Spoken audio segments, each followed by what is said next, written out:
Bonjour, donc aujourd'hui nous passons au troisième chapitre du Sefer Hatanya, Bezrat Hashem, qui parle des forces de l'âme divine.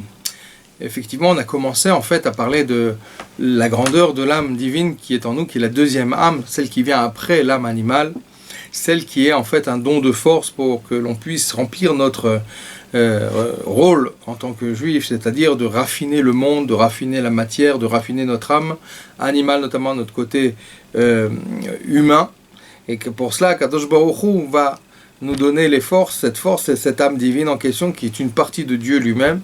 Et voici qu'on va commencer maintenant à expliquer comment elle fonctionne, cette partie de Dieu lui-même. Comment elle est constituée.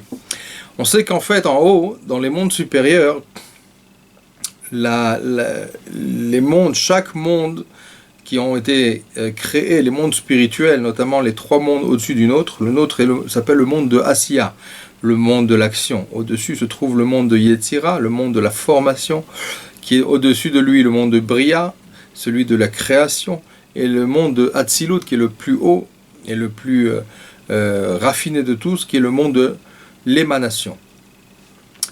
Eh bien, dans chacun de ces mondes qui marchent en fait comme une sorte de pyramide à l'envers, du monde le plus haut au monde le plus petit, c'est-à-dire le nôtre, c'est-à-dire qu'en fait c'est comme un enchaînement, comme une chaîne, donc il y a un enchaînement de maillons, et bien chaque monde est un maillon qui marche de cause à effet, c'est-à-dire que le monde d'en haut va devenir l'aneshama du monde d'en bas qui va devenir le corps.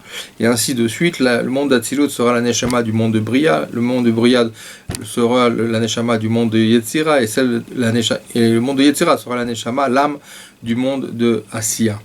Donc cet enchaînement des mondes, et chaque monde est constitué en fait de 10 forces. Ces 10 forces sont appelées en haut les 10 sphirotes.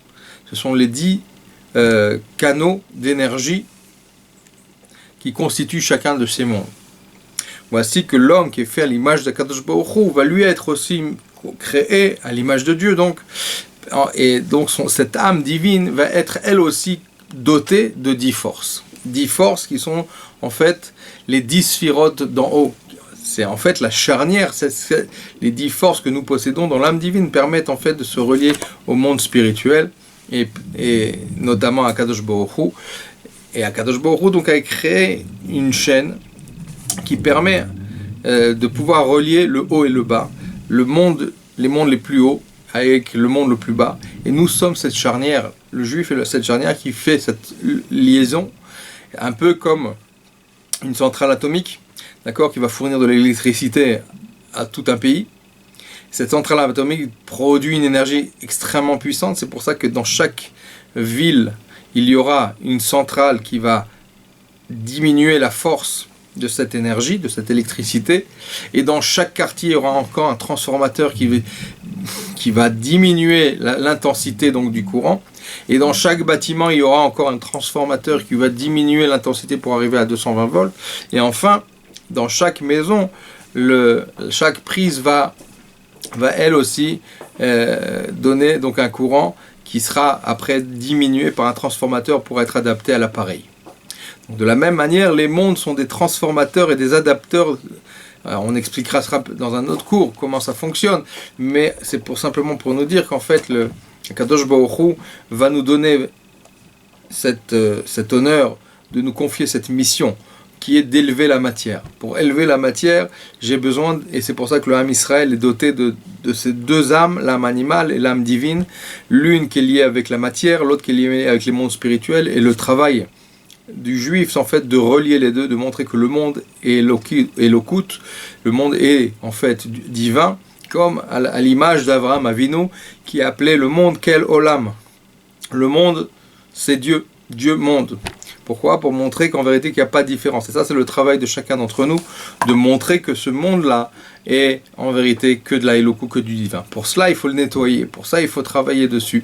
Pour ça, il y a tout un travail de raffinement de ce monde, d'élévation à la fois on nettoie et à la fois aussi on raffine, on élève le monde pour en faire un réceptacle de la divinité, pour que puisse briller la lumière de Dieu à l'évidence de chacun. Et ça dépendra justement du travail investi pour dévoiler les forces de notre Neshama. C'est-à-dire que ce travail commence à l'intérieur de nous-mêmes. en nous travaillant nous-mêmes, en élevant la partie matérielle qui est en soi et en amplifiant la partie spirituelle qui est l'âme divine. Cette âme divine, donc, elle est séparée en deux catégories. Il y a les forces intellectuelles, ce qu'on appelle les imaot, les mères, qui vont donner naissance aux forces émotionnelles, ce qu'on appelle les sentiments, qu'on appelle aussi les enfants. Alors les trois forces intellectuelles sont Chokhmah, Bina, Vedat. Chokhmah, le sujet de Chokhmah, ça veut dire c'est l'éclair de génie. Chokhmah, c'est l'intelligence, c'est ce qui donne l'idée. L'idée, en fait, elle va s'obtenir évidemment pas en tombant du ciel, mais en étudiant notamment les textes, en étudiant la Torah. C'est elle qui nous fournira les idées. Cette idée va briller ainsi dans notre esprit, c'est Chokhmah. C'est elle qui permet de recevoir justement une idée nouvelle. Chokhmah, ça veut dire Koachma, la force du quoi, la force du questionnement, justement, le sujet de l'annulation du bitul. Après avoir obtenu cette idée dans son esprit, on va la développer. On va donc utiliser la deuxième force qui est en nous, c'est Bina. Bina, c'est-à-dire en fait celle qui permet de développer, de détailler, d'approfondir, de comprendre en long et en large l'idée qui a été donnée et donc de la connaître. Et c'est pour ça qu'on arrive à la troisième attribut intellectuel qui s'appelle Da'at. Da'at, c'est-à-dire c'est pas simplement connaître, c'est surtout en fait prendre conscience, c'est s'attacher à cette idée développée. Et donc en fait, lorsque on a conscience qu'à l'intérieur de soi, on a une âme divine. Cette âme divine, elle a trois forces intellectuelles.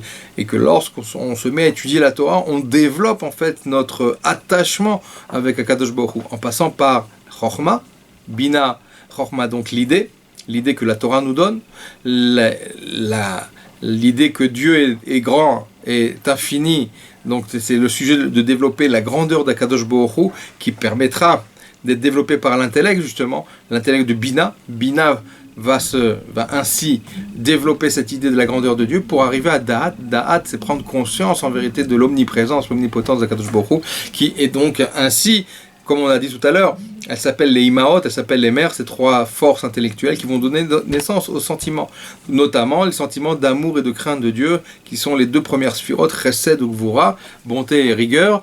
Et donc la bonté, c'est le sujet de l'amour de Dieu, et la rigueur, c'est le sujet de la crainte de Dieu, nécessaire pour un service comme il se doit.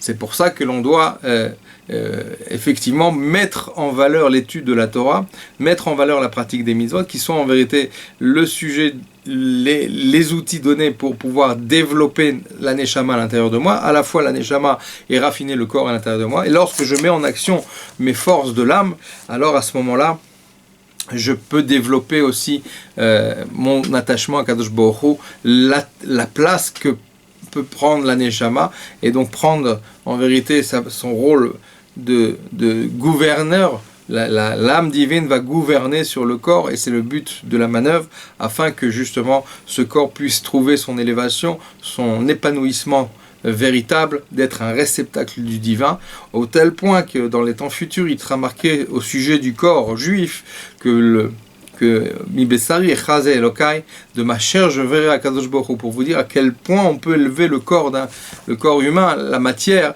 elle peut devenir en vérité bien plus haute que la Neshama, puisque demain il est marqué dans les temps futurs que le corps nourrira la Neshama. Si aujourd'hui la Neshama donne vie au corps, demain c'est le corps qui donnera vie à la Neshama. Pour vous dire qu'en fait l'origine vitale à sa racine dans les mondes d'en haut, le corps en fait a une origine très très haute qui dépasse même celle de la Neshama. Et on peut le voir au travers de notre histoire. Notamment, il y a plusieurs tzadikim qui ont eu ce mérite de monter dans le monde futur avec leur corps. Notamment Eliezer ben Avraham, Eliezer le serviteur d'Avraham Avinu, qui montait avec son corps puisqu'il a réussi à le raffiner. Et un autre que vous connaissez bien, c'est Eliyahu Hanavi, et avant cela Ishaï, le père de David, qui ont réussi ce travail. Voilà. La suite, Bezrat Hashem, on étudiera le 5e chapitre qui parle des outils qui nous a été donnés pour exprimer justement ce raffinement et ce travail qui nous est donné d'amener le monde à une élévation sans précédent, celle de pouvoir recevoir le développement d'un Kadosh Baruch Hu, Bezrat Hashem avec la Géoula, Amitit, Ve'ashlema Edem Asher Tzkenu, très prochainement. De bonnes nouvelles à tous, à bientôt.